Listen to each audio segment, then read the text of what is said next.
Hey, welcome back, everybody, to the Cali Current Podcast. It's your host, Grimace. And Ish. And just reminding you, thank you for enjoying our show, coming here every week. And make sure to like, subscribe, and share it out to your friends and any family members, associates, co-workers. Yeah, don't forget, we're always here to make sure that your entertainment needs are met. And of course, don't forget to hit that bell notification button whenever you feel that you're going to miss a show. That way you can be notified that another show is coming up. And we do post every week for now. Yeah. So, Ish, any travel plans or how's your traveling looking like nowadays? You're talking about for the holidays or in general? Because I am going to leave, or actually, at the time this broadcast is set, or this podcast is out to all you beautiful, fine people out there. I'm probably going to be in Mexico at this time of the year, at the end of the year, basically. So, yeah, I do have travel plans. Oh, damn. Going for business, pleasure, leisure? Pleasure and leisure mostly. I mean, I'm going to go visit my family back where I grew up. Sorry, where I was born because I grew up here in Orange County, Santa Ana. So, yeah, I'm going to go visit my family. I'm leaving on the winter solstice. Everybody knows what day that is, that's when I'm leaving to go to Mexico. I'm leaving the first day of winter. Oh, okay. So what is winter solstice? Is like the longest summer or longest winter night or something? It's the longest winter day. It's the first day of winter, basically the shortest day of the year ever for everybody because this is why it's getting darker and darker and darker. And that's why we have the summer solstice when the sun goes the latest and it gets lighter the latest. So yeah, I'm leaving on the 21st of December, first day of winter, I guess. Oh, nice. This is gonna be your first time in Mexico for the holiday? No, no, actually, I just got back at the beginning of this year, mid-February. So I was there at the beginning of the year with my parents. We went for visiting family. You know, we like to go every so often. The last time I was there before this year was in 2019. Yeah, about 2019, right before COVID. So yeah, I mean, I've been there often, but I used to go a lot, especially in the early thousands. I spend almost every Christmas and New Year's there. It's a different vibe down there. That's why I like going. Oh, it's pretty cool. So just hang out with family and enjoy yourselves out there. Yeah, I like to visit my family, just to make sure that I'm always up and going in their lives. And we just have to, live a little bit. Like I said, I love the holidays down there. It's a different vibe, and I just love it to always be amongst family. Here it's different, but over there I like it better. Yeah, just recently I traveled to Detroit, Lansing, Detroit, and Detroit, Michigan, and I actually went for business for a business conference. But I try to call. I mean, to me, it's a business traveling meeting, but I try to also what I heard they're calling it a thing now, where it's like business leisure, where I guess you're going out for a business trip and you try to enjoy yourself. But to me, any trip I really out of the state for me is kind of a leisure. It's an enjoyable experience. Maybe because I don't do it frequently, like people who travel for work. But yeah, like I went over there for the conference, and I mean I didn't get too much free time to go explore the city because I want to keep my costs down.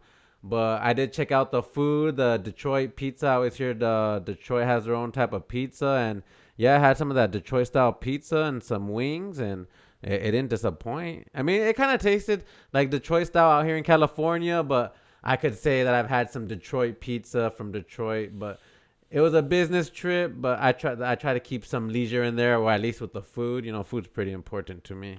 Yeah, no, no. Everywhere you travel, especially if you're gonna travel for the holidays, just always make sure that you enjoy the best of the holidays out there where you're at. I've been to Detroit myself. I mean, it was a while back in the late '90s, but I don't remember having food there. I mean, we actually just drove through Detroit. I think we probably stopped in downtown, and it was on our way to Buffalo, New York, where we went to the Niagara Falls. But we went to the Niagara Falls on the Canada side. But I've been to Detroit. It's not that bad. I've been to other parts of Michigan. Can't remember at this point, but I got really sick there once, so that wasn't a good experience.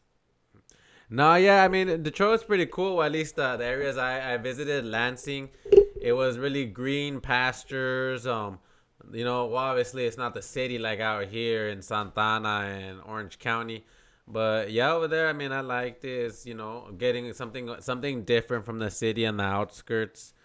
But yeah, when I flew out there, I mean, I've flown also to Cancun, Acapulco. But yeah, that was my most recent trip out to Detroit, Michigan. When I flew out there, I was flying. I flew. I think it was economy, but yeah, I ended up doing through Spirit Airlines, which now I heard they actually filed through for bankruptcy. But yeah, I just traveled through I guess it was economy. It wasn't like the most, it wasn't luxury or anything like that. But yeah, I always hear like traveling first class. I mean, if you have the means to, is a way different experience. Have you Yes, ever have you ever yes, it done is. first class? Oh Or? yeah, I have, especially for work because I accumulated a lot of miles when I used to work out of Phoenix last year to that 2023, and from May 2022. So I was there like a year and a half at my old job, but we accumulated a lot of miles because we used to fly a lot of transport, a lot of ground transport. I've been to Cancun. I've been to Cancun several times actually. So I actually am going to take a trip down there when I'm in Mexico coming up, or if you're already listening to this podcast, I'm probably already there. Hey, so how is first class? Like, what's the difference?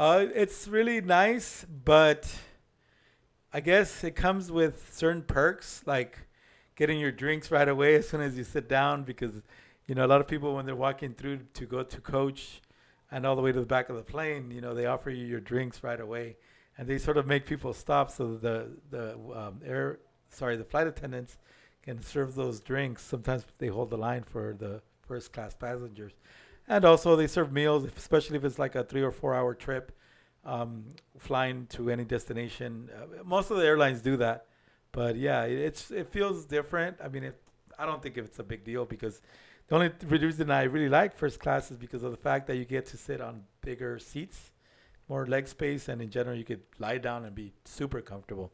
Oh, does it have like a bed in like on the seat too? I've seen some that have a bed, or that's something completely No, different. I think that's more like business class, and that's probably for more like expensive, long, I guess, cross the country or cross the ocean trips, uh, type of, I would assume, cabins, private cabins. But yeah, those I've never been on. I don't have that kind of money. Oh, okay. Yeah, I always thought first class was the one that has like its own little, like you said, like its own cabin and there's Yeah, like a no, no, bed or no, no. First something. class is the first. When you first walk into the plane, first section that you see right there is first class. If you guys never have traveled in luxury, I got lucky because my status went up and went up from the trips that I was taking for work, mostly all work trips, and then eventually I accumulated so many miles, I got those perks. Sometimes I got upgraded for free without wanting the upgrade, but I couldn't take those first class trips when I was working until I was coming back from a trip that we went to because we had minors at that time, and you could only be in first class when you don't have minors because we have to be working, watching the kids, the minors. All right. No, yeah, I had gone traveled well two times recently, 2017 and then recently in back in March 2024, and the whole plane was just a bunch of I mean, what did it say, crunched up seats, but yeah, they were really tightly fitting seats, the whole plane, but That's what Spirit was. I mean, yeah, that's what, and Southwest, and well, yeah, Spirit is probably. I mean, I'm not gonna disparage it. they went bankrupt, Well, or they're filing for I bankruptcy. mean, I've had bad experiences from Spirit Airlines where a lot of flights probably were delayed. I mean, not expectedly, but sometimes unexpectedly. But the point is, um, yeah, I've flown Spirit before, but I mean, I haven't flown that in years, maybe over 10 years. Hey, but the experience, I always hear people knocking them, but you know what? The price was right. I was able to get to my destination at an affordable rate. Turbulence, no, nothing at all. No, hardly any turbulence. And I had a bunch of connecting flights, and the real issue was on the last flight. They made me wait till everyone boarded, and then I was kind of sat at the back of the plane. But it was cool because I saw some other pilot from some other plane that was getting connected to some other job he had to fly. He was back there too, so I was like, got to sit back there with another airplane Oh pilot. wow, That was yeah. pretty cool. I've sat next to a crew member before too. They get to fly for free apparently because sometimes those seats are well reserved well in advance for them because I guess they have a certain reason why they're traveling to a certain destination. I don't know what the case may have been, but I mean, there's experiences were a lot of good experiences, and some bad experiences. I mean, I could talk about them, but I'm gonna save those for another episode because of the fact that I guess I faced a little discrimination, and basically some airlines, not all of them, and even some criticisms. But what can I say? I guess that's part of what traveling is. But if you're gonna travel this season, just be prepared. Or make sure you never forget anything, and always make sure that your documentation is in order because I have a story where I flew to Cancun once, but I don't know if I'm going to recount that right now at this point. Well, on that trip to Detroit, Michigan, on my connecting flight back, when I had to sit in the back of the plane, they sat me next to this lady, and she was pretty outspoken. I thought she was just like, that's just how she was. But then, the longer I sat next to her, I came to realize like I think she's pretty inebriated. I think she might have had too much alcohol. Wow. She just started like FaceTiming, I guess, her significant other, and she's like, "Really? It looks like you're at a bar." And then like she was just mad and going crazy, like Wow, like upset. loudly? She was talking like that? Yeah, like we're like elbow to elbow tight, and she's like FaceTiming her significant other, and I'm just like, well, I guess she wants no privacy. I'm all up in her conversation, but She wanted to make her husband jealous because she wanted to put you in the shot maybe. I know I wasn't in the shot. But I mean, long story short, the crazy part was it like I think she was inebriated or just so no, yeah, she was inebriated because when you're in a plane and it starts ascending, they Yeah. say stay in your seat, please don't get out of your seat. She literally was getting up and they're like telling her, no, you gotta stay in your seat, she's like, I gotta go to the restroom. Wow. Okay. And she got up during the ascension. I was like, oh crap, she gave no f's. And What did the flight crew say to her? they were just, there was like two female flight crew attendants in the back, and I was like, oh, she's gonna get in trouble. And nothing. They just like, oh, she just went in there, and they're just Usually like, they're strict about that because I've been on flights where somebody gets up for the restroom and automatically they get on the speaker or the horn and they're like, everybody has to sit down because they're just strict, something like that. or they direct them back to their seat. The thing Yeah, is, since correct. we were all the way in the back, like literally the last seats of the row, Yeah. then I think that's why she was able to go hop over me and then just boom, got inside the restroom, and the flight attendants were right there in their seats, but I guess they had their seatbelts on too, and she just went in the restroom, and then at the end of That's just too much. I mean, that's very dangerous on all levels. yeah, and at the end of the flight, once we got off, I was just telling her, I was like, damn, I've never seen anyone do that. That was crazy. And she's like, really, what? And I was like, didn't know, like, you just got off and thug lifed it. You didn't care. You're just like, I'm gonna use the restroom, even though they're telling me not to. And I was like, that's crazy. That's like, that's not like the Mile High Club, but that's like the Ascension Piss I don't care club. And Wow. Well, look, I have my own story to talk about because at this point, since we're talking about things that might happen. oh wait, hold on. And then I'm telling her that recollecting the story, and she's all like, oh really? I did that?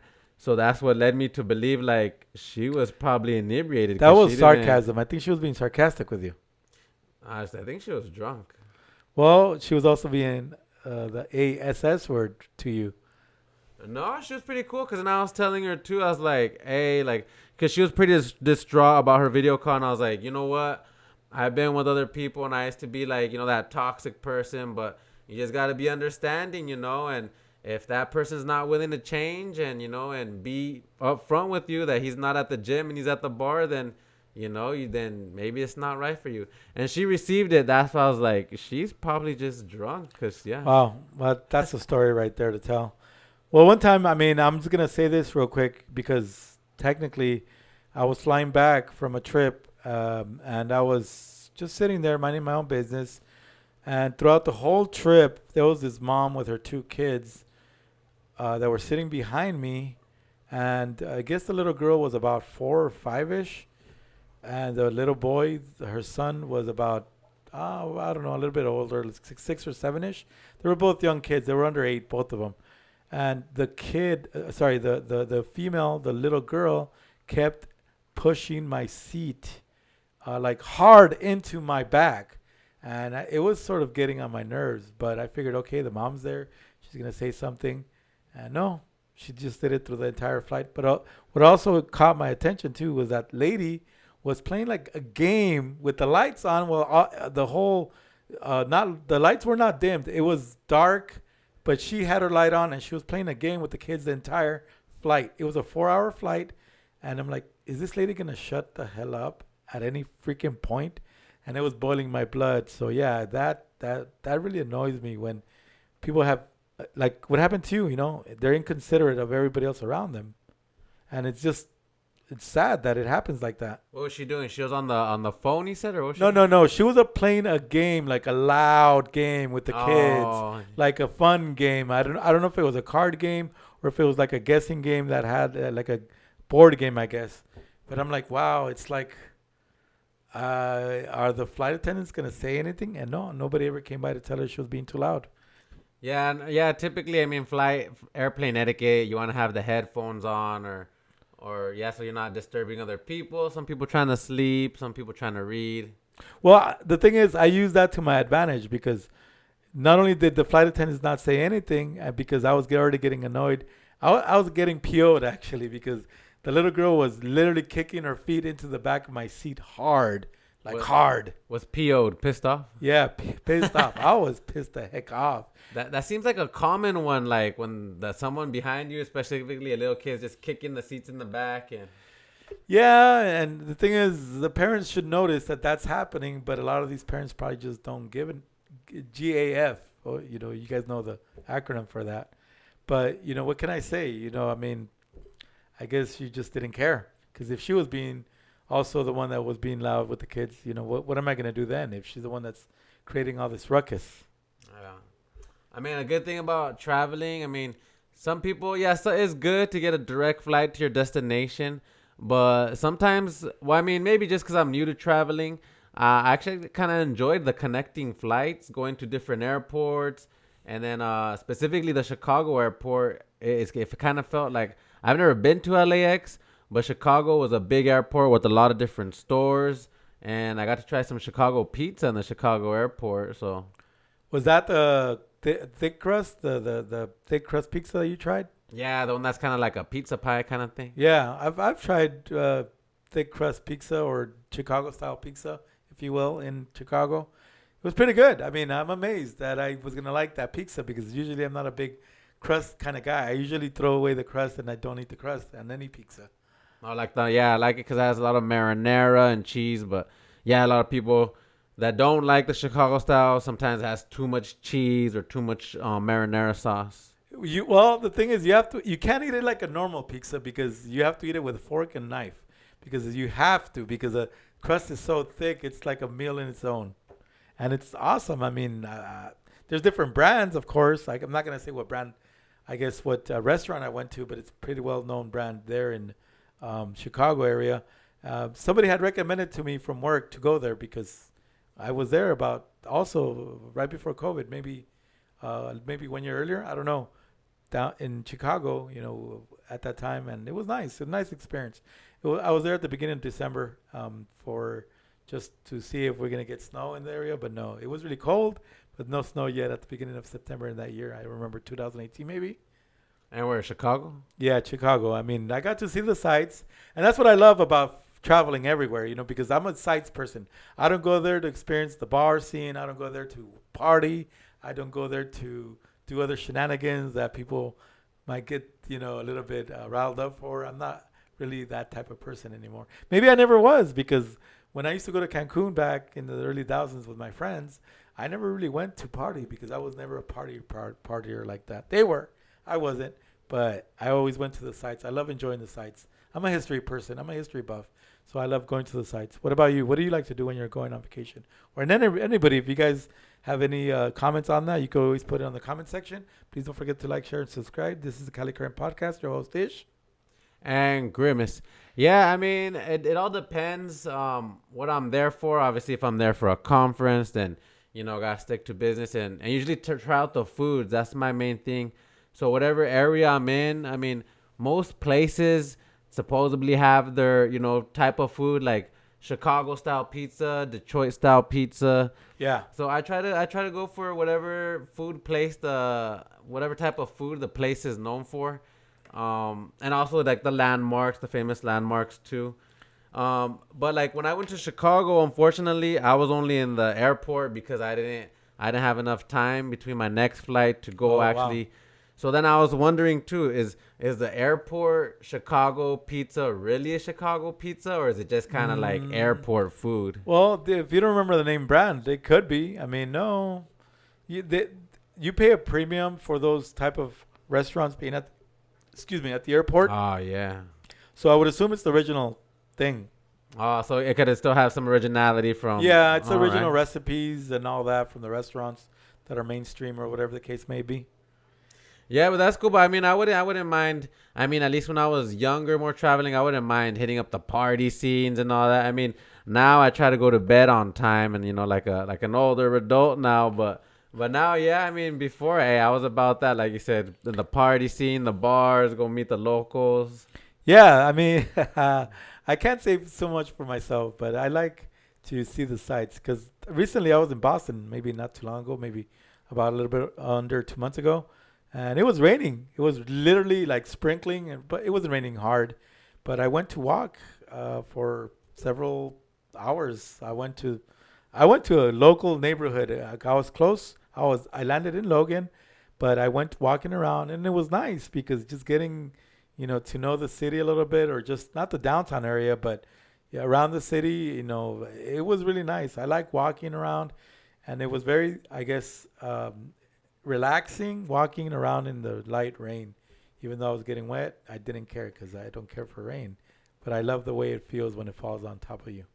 So on the airplane, as far as airplane etiquette, I mean, once you're in the sky, if you don't play the premium, which I'm always trying to be frugal and cut costs. Yeah. I didn't pay for the Wi-Fi, so a lot of the games I like to play, specifically Pokemon Go. I like playing that whenever I travel.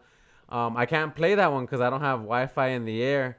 So yeah, I mean, as far as playing games, like the other one that was like that you weren't too fond of the other flyer, but what I do like to do is read on a plane because like it's quiet. Like you said, most people are not making noise with their devices. Um, what about you? But and then one time too, it was like a nighttime flight. I had to turn on the light, and then I was just reading my book. Okay, wait, okay. I It's a didn't- good thing. It's a good thing you brought that up because that was something that I also was going to talk about. Besides people not being quiet and or keeping to themselves while they're flying with you next to you. was My that? my biggest pet peeve that really ticks me off on a flight is when the flight is nice and dark because everybody's trying to relax and enjoy the night time or the night quietness of the lights being off. There's that one person that has to read their book. Oh, that was me. I was that person in there. I literally had the light on in there. So hopefully I'm not gonna get to fly with you anytime soon. No But nighttime flights. if you're gonna bring a book with you, it better be an ebook because at this rate, it's hard for me to just not say anything anymore with somebody that's has their light right next to me and I'm trying to fall asleep because I'm tired from all the traveling and I'm tired from all the jet lag is something real. It's very real. So don't kid yourself. It does happen. You might not feel it right away when you get to wherever you're going, but if somebody is trying to read a book and you're jet lagged, yeah, I'm not gonna be nice about it if you're sitting next to me. Okay, so in my defense, I mean, there was nobody, definitely not in the two seats next to me. There was no one right there. But in front, I don't think no one was in front of me. Behind me, there might have been someone. But I was just figuring when I turned on that little light, they even have like 3 lights per seat. And I was like, does each light specifically beam on you? So I was thinking when I light it up, it's not going to, really bother someone's sleep. But you just told me yeah, obviously light is bright, especially in the dark. It's not a spotlight, put it that way. Don't you know? It's spotlight-ish, but it's still No, light in the dark. it's not a spotlight. It's a light. It's an LED. LEDs are bright. And if they're not directed towards a certain direction, they're going to illuminate the entire area, especially within those 3 seats. Yeah, and in the darkness, light, yeah, it definitely magnifies I it. So. mean, it's sort of, I mean, it doesn't boil my blood, but it is a little inconsiderate, especially when the entire flight is dark, nice and quiet, and you're trying to at least enjoy a little darkness because you're trying to fall asleep. Look, don't get me wrong. I'm not trying to say be rude to somebody next to you, but it is a little annoying if you're reading a book, especially a what? A book, a hard cover book or a paperback or a physical book. Uh, That I mean, that's why they invented ebooks. That's why they invented e-readers. That's why you have a oh, tablet. yeah, because with those electronic books, they're kind of self lit, right? So Correct. and then the light is just being sprayed upon the person's face that's the reader. It's not too bright, but it Ah. depends on how bright you put it for yourself. It's not gonna bother anybody else like a actual light that's right there on top of your seat. Okay, so in the future, to have the ultimate flight etiquette, what I should do is have like a little night light, or have my cell phone just directly beamed on my phone. That'd probably be some Might ultimate not, politeness. I might not be bright enough, but yeah, you're getting a good point of that. You're making a good point on that. Yeah, look, and I'm not saying that you should cater to everybody. That's not what I'm implying. What I'm implying is that I don't like to read. That's what I'm implying.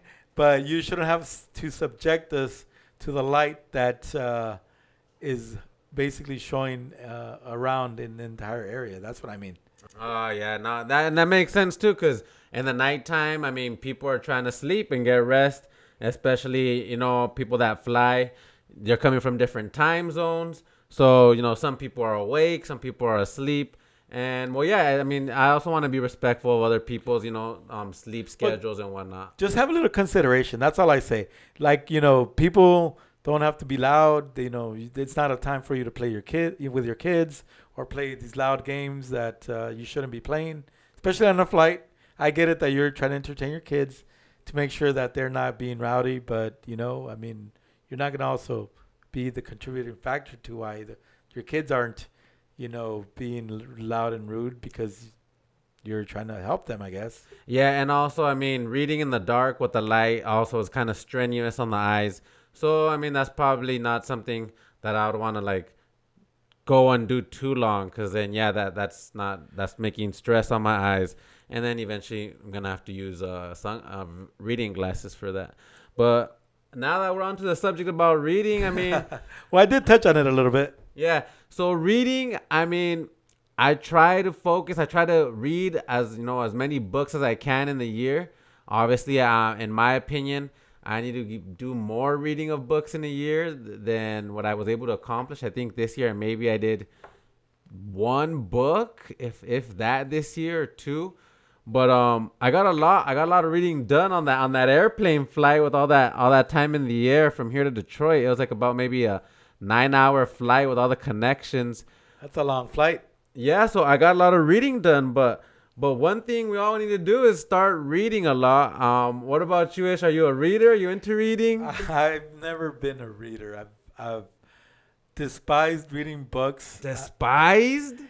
I just don't like. I don't have the patience for it. To put it more simply, I guess despise it because of the fact that it just consumes so much of my sitting there and concentrating. I'm not a person that has ADD. I don't have any type of defect like that, but I just despise reading. Even in junior high, when I had to make a book report, I read a book halfway through. Not even that, probably. I skimmed through the most of the book, and then I made up the story myself. For the rest of the story, yeah, I just can't stand reading. I've never liked it. I know a lot of you out there, I know exactly what I'm talking about. You don't like reading, but I despise reading. It really goes into my core for some reason. I mean, reading is kind of like leg day. I mean, working leg day, no one likes leg day. Everyone likes working their arms, their chest. But legs is like reading. You got to do it. It's like foundational. I mean, everything we do, you need to read something. You got to read the signs. You gotta read instruction booklets. When you're at work, you gotta read stuff. I'm sure, even if it's directions on the cell phone. So I mean, it's something that's best to work on. That way, you get better at it, and it'll be easier and faster. I think the only time that I'm really gonna I used to like to read newspapers, but the only time that I'm really gonna read something, I mean, especially when I was younger, is when I was sitting in the toilet, trying to, pass the time for the 10 minutes that I sat there, because I just didn't want to be bored, because I just didn't feel like, okay, well, I'm sitting here, I'm not doing anything, I'm waiting for me to finish my business, and it's like, okay, that's the only time that I would have patience for reading, because in reality, I hate reading, I despise it.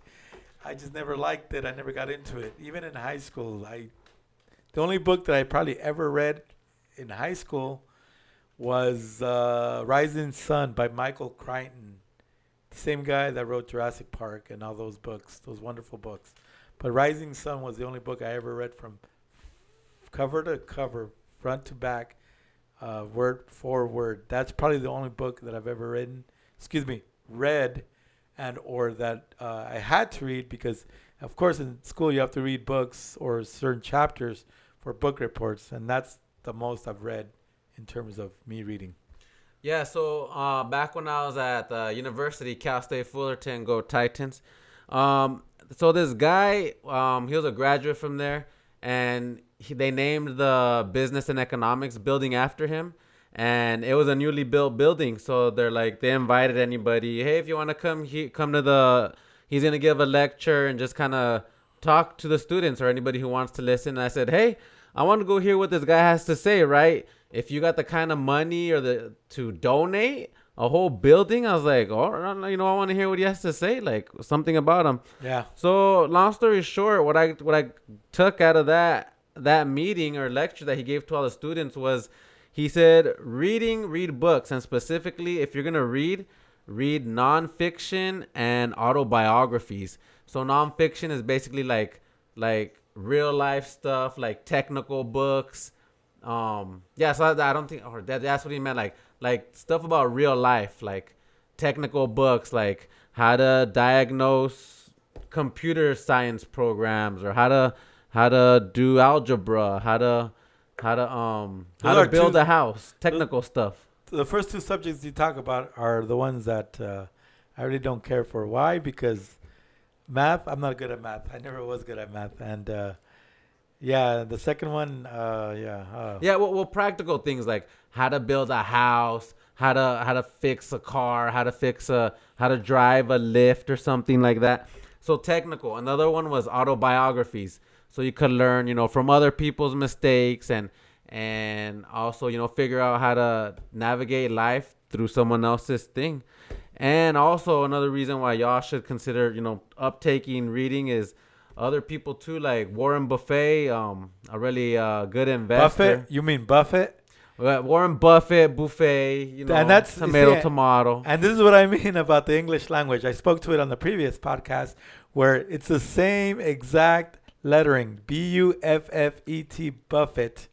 But when we think of something else like food, it's buffet, which is basically sort of a French derivation, because the T is basically a Y in the English language.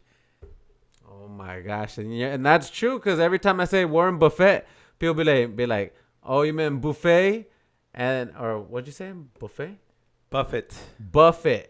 And then I'm always thinking like buffet, Warren Buffet, like the Shakey's Bunch of Lunch buffet. Now at lunchtime. Any buffet.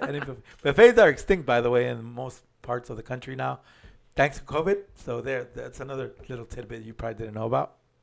Yeah, and another thing, back onto the whole reading education thing.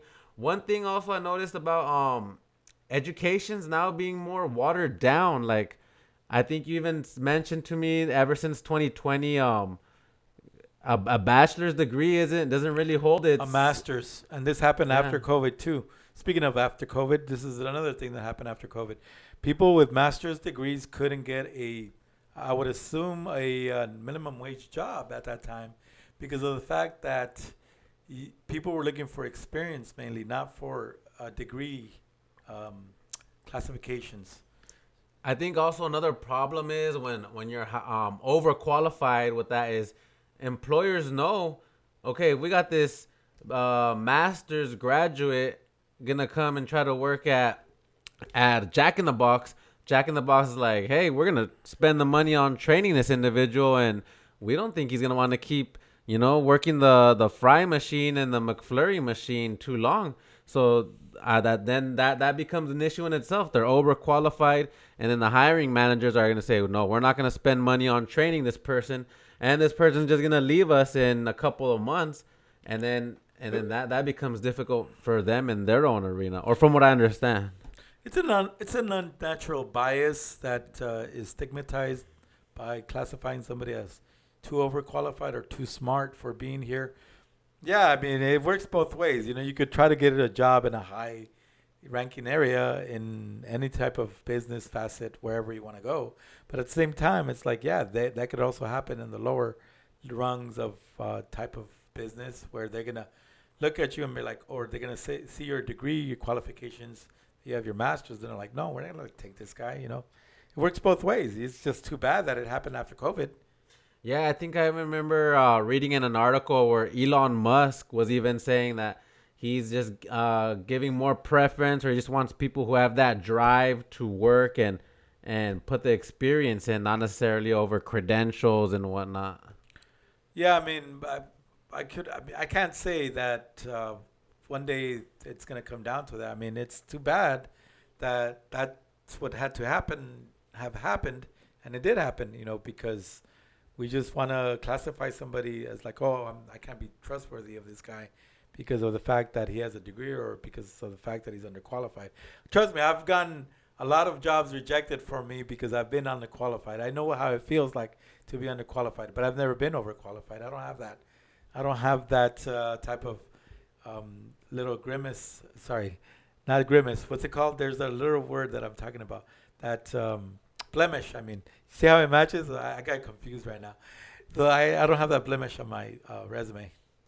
Yeah, so I mean, as far as me, I would see. I feel like there's too many people nowadays with a bachelor's degree, so it's kind of watered down. Versus in the '80s and '90s, if you had a higher education, a master's or bachelor's, and it was kind of like a guaranteed. Oh, you're gonna get a good job. You're gonna, be great.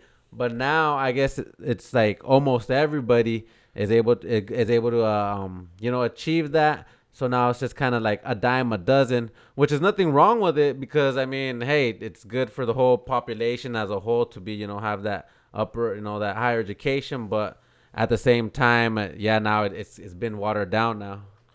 Myself included, I've also noticed that when I applied for jobs and I'm too overqualified, even though my experience was too long ago, people would look at that. I'm like, well, I mean, he does have the qualifications, and I don't like being stigmatized thinking, oh, well, he doesn't have a bachelor's degree or whatever, because I never got my bachelor's degree. I feel that you don't need a bachelor's degree to be successful in life, and that's the way I see it. If you're going to be successful, you're going to find a way to make it happen, whether or not you have a degree at this point. So I don't feel that. Yes, I did go to college. I didn't finish, unfortunately. Not because I gave up. I'm not a quitter. I don't like giving up. I just couldn't be good in math enough to pass my certain qualifications in order for me to get my degree. And it's unfortunate, but I feel like math, I just don't like it. I never did, and I don't think I needed to succeed. Yeah, no, I mean nowadays I think companies, employers, and success, it just needs that drive and just that dedication and focus because I mean before higher education was just showing that you could pass tests and you're willing to be dedicated to a subject. Now with the internet at our hands, we have all the information at and artificial intelligence now. So really, it's just about having that focus and being able to lay it down for the job. Yeah, and I think because I've applied for so many jobs recently, I was on the job market at the beginning of this year.